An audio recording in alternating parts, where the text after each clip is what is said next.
이번에 한 머리가 되게 마음에 들지 않는다. 머리를 망치는 요인 중에 하나가 여기서 손님들이 선호하는 디자이너가 생기고 그렇지 않은 디자이너가 생기는 이유 자체가 그것을 잘 캐치를 해야 돼요.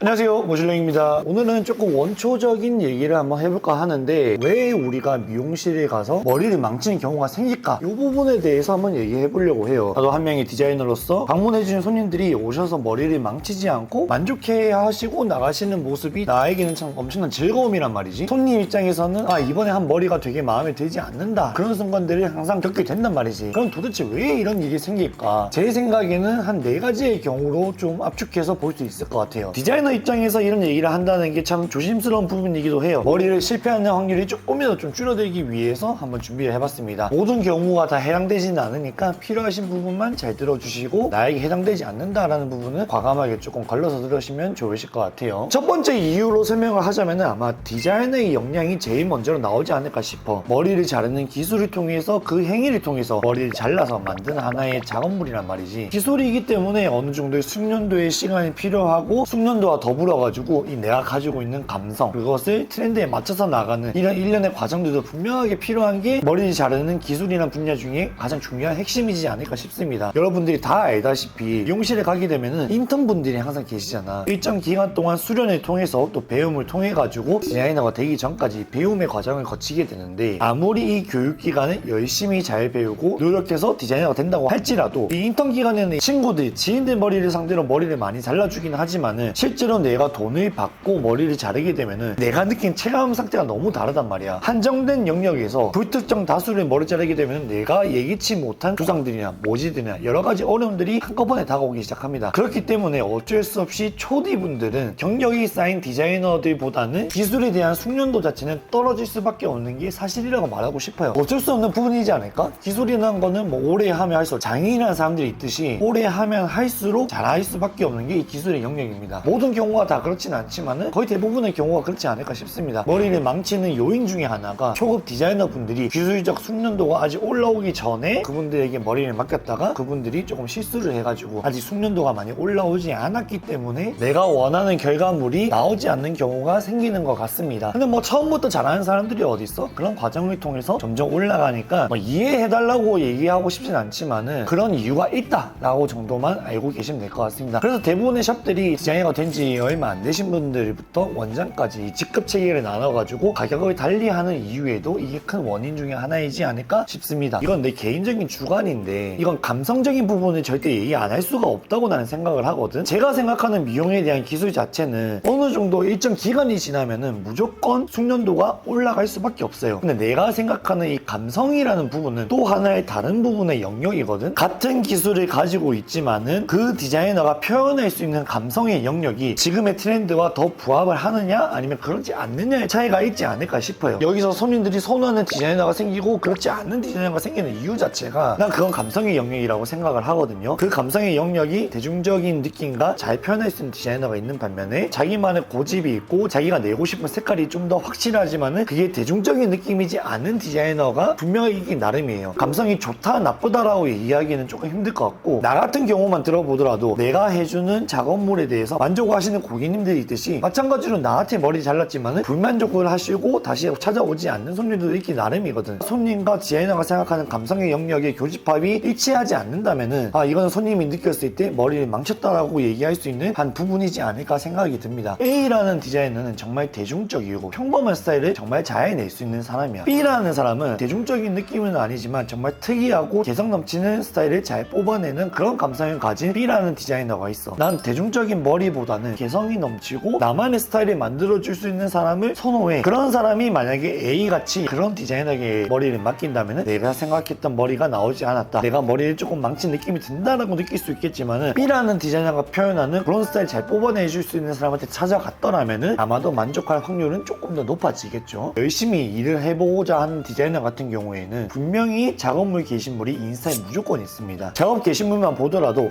이 사람은 이런 디자인을 잘하고 이런 감성을 많이 펼쳐 표출을 하는구나, 내가 하고자 하는 머리 스타일의 감성을 조금 더 잘 표현을 해줄 수 있을 것 같아, 이런 사람들한테 찾아가서 머리를 맡겨보시는 게 이 실패할 확률을 현저하게 낮출 수 있는 방법이지 않을까 싶어요. 사람이 어쩔 수 없이 내가 잘하는 것은 더 뽐내고 싶어하고 더 연구하고 싶어하고 디자이너의 습성이란 말이야. 그래서 그 사람의 작업 피드를 보게 되면은 그 사람의 감성 자체가 그 작업물 피드에 가득 차기 나름입니다. 그것을 잘 캐치를 해야 돼요. 그리고 세 번째는 상담 방법인 것 같아. 제 생각에는 이게 가장 중요한 영역이라고 생각하거든요. 내가 원하는 그런 감성의 디자이너를 찾았어. 이 상담 방법이 어떻게 되냐에 따라 가지고 작업물에 대한 내용도 많이 달라진다고 생각하는 게 제 생각이에요. 처음 보는 사람이 있는데 그 사람의 성격, 그 사람의 라이프 스타일, 처음 본 순간에 모든 것을 파악하기에는 우리가 일상적으로 사람을 만나면서도 되게 힘든 부분이야. 자세히 상담을 하는 게 저는 머리를 망치지 않는 지름길이라고 생각을 하거든요. 내가 생각하는 내 외모에 대한 그런 단점들이 내 생각엔 이거야. 디자이너가 생각하는 단점은 서로 다를 수가 있다는 거지. 내가 원하는 요구사항을 조금 더 자세하게 얘기를 해주는 게 머리를 망치지 않을 수 있는 지름길이라고 생각을 해요. 제가 생각하는 제일 나쁜 상담 방법은 그냥 사진 하나 쭉 가져와가지고 똑같이 만들어주세요. 이게 제일 나쁜 거라 생각하거든. 그렇게 생각하면 얼굴형도 고려하지 않아야 되고 모질도 고려하지 않아야 되고 그 모양 그대로 만들어줘야 되는 건데 사실상 불가능에 가깝단 말이야. 왜냐면 그 사진에 대한 모델에 대한 많은 부분들이 나와 100% 일맥상통하는 부분이 거의 없단 말이지. 사진을 만약에 찾아서 간다고 하면은 저는 이 머리 스타일의 이 부분이 상당히 마음에 들고 이 사진에 있는 머리를 저한테 적용을 시켜 주실 때 저는 목이 짧으니까 뒷머리는 조금 더 짧게 잘라 주셨으면 좋겠고 이 부분은 그대로 제 머리에서도 포인트를 살릴 수 있게 만들어 주세요. 이 중요한 부분 외에는 디자이너님께 그 감성에 한번 맡겨보고 싶습니다. 저는 올바른 상담 방법이라고 생각을 해요. 디자이너와 손님 간의 싱크를 맞추는데 조금 더 도움이 될 거라고 생각을 합니다. 마지막 이유를 한번 찾아보라고 하면은 손님들의 관심도인 것 같아요. 내가 머리에 대한 관심도가 상당히 높아. 그런 사람들의 대부분의 특징은 자기 자신에 대한 객관화가 상당히 잘 되어 있습니다. 내가 어떤 머리를 해야 잘 어울리는지도 알고 있고 이 머리 자체가 나한테 어울리지 않는다라는 거를 자기 자신이 되게 잘 알고 있어요. 내 스스로 그 분야에 대한 관심도가 높다고 얘기할 수 있거든. 그렇게 이쁜 머리를 해주더라도 내가 미용에 대한 관심도가 없으면은 분명히 트렌디한 머리고 이 사람한테 잘 어울리는 머리임에도 불구하고 내 관심도가 현저히 떨어져 있기 때문에 내가 생각하는 유행하는 나한테 잘 어울리는 머리는 정말 예전에 유행했던 그런 스타일에 머물러 있는 경우가 되게 많아요. 그래서 꾸미는 걸 좋아하고 머리에 대한 관심도가 높은 사람들이 무언가를 시도하고 머리를 변화시킬 때도 실패할 확률이 현저히 낮은 게 그 머리에 대한 이해도 자체가 상당히 높기 때문에 그게 그 사람이 머리를 망치지 않는 이유 중에 하나라고도 저는 생각이 듭니다. 관심을 좀 더 가져서 그 머리에 대한 관심도를 높여주는 게 머리를 망치지 않는 하나의 방법이라고 생각을 합니다. 개인적인 생각이고 뭐 제가 생각하는 기준은 이렇다 뿐이지 모두를 만족시킬 수 있는 그런 분류법이라고 생각하진 않아요. 이 네 가지 기준에서 어느 정도 내가 맞출 수 있는 부분을 맞출 수만 있다면은 내가 새로 가는 곳에 있어서 머리를 망칠 수 있는 확률을 현저하게 낮출 수 있는 게 제 주관적인 생각입니다. 어쨌든 오늘 컨텐츠는 이렇게 준비를 해봤고요. 머리를 망치지 않고 항상 내가 마음에 드는 이쁜 머리를 하길 바라봅니다. 오늘 이 컨텐츠는 여기까지 하도록 하고 다음에 또 양질의 영상으로 돌아오도록 하겠습니다. 그럼 우리 또 보자.